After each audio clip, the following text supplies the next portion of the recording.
Hello, ako po si Nicole mula sa UTAP POS. At sa video na ito, pag-uusapan natin paano marirecord ang team attendance o yung pag-time in, time out ng staff at pag-record ng kanilang break time. Pero bago ang lahat, paalala lang po na ang mga pangalan ng staff na makikita sa pagkuha ng attendance ay siya ring nailagay na sa POS Register tab Hello button, which is on my screen, ganito po ang itsura niya. O kaya naman po mula sa inyong back office settings, staff pins. Siguraduhin lang po na nailagay na ang pangalan ng inyong staff at napalitan na rin ang kanilang passcode. Para nang sa ganun, ito po ang gagamitin natin mamaya kapag nagtitake na ng attendance. Ngayon, simulan na natin ang pag-record ng kanilang attendance. Bilang staff, i-click lamang po ang main menu dito sa upper left side ng screen and then pupuntahan ninyo ang staff tab. Once na nandito na kayo sa staff tab, maaari ninyong manually hanapin ang inyong pangalan o kaya naman dito sa itaas ng search bar, pwedeng i-type ang inyong mga pangalan po. In this case, ang pangalan ko ay Nicole. So, i-click ko yung in button sa tabi ng pangalan ko at maaari na po ako makapag-take ng selfie. I-click lang po ang snap para nang sa ganon naka-record na dito sa gilid ang kanilang selfie po. No? Ngayon, kung hindi tayo satisfied sa inyong selfie, i-click lamang ulit ang snap again. Once na okay na po ang selfie na ito, i-click na ang send para nang sa ganon naka-record na po anong oras sila pumasok sa trabaho nila.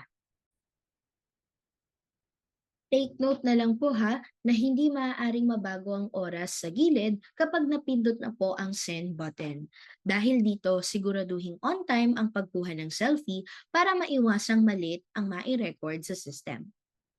Ngayon, para sa break time naman, pindutin lamang ang start break button. Ilagay ang passcode na inyong inassign mula sa back office settings. Kung matatandaan, ganito po ang itsura niya. Kung hindi pa nakapag-assign or nakapagbigay ng sarili nilang passcode, ay gamitin muna ang default password na 1000 o 1000. So dito, ilalagay natin ang passcode at i-click ang confirm. Ayan, naka-record na anong oras sila nagsimula sa pagbe-break nila. Pagkatapos nilang makapagpahinga o makapag-break, huwag po kakalimutan i-click ang end break button.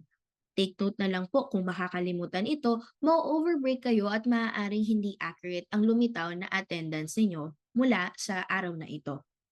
Pagka-click sa end break, ilagay lang po ulit ang PIN o ang passcode na ginamit natin kanina. At mula dito, makikita na natin na ganitong oras na tapos mag-break ang staff na tinutukoy natin. Kung naman tapos na ang inyong shift o duty sa araw na ito, ay huwag din kakalimutan na i-click ang out button.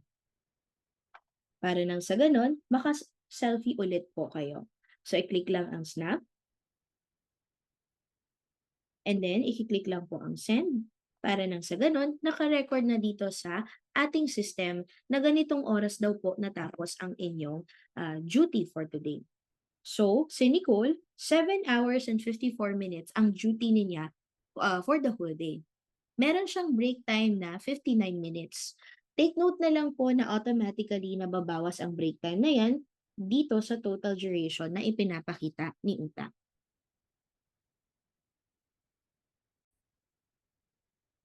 At yun lamang po para sa ating team attendance o staff attendance sa POS. Para makuha ang records na nakita or na-generate natin sa page na ito, maaaring magpunta lamang po sa back office staff tab.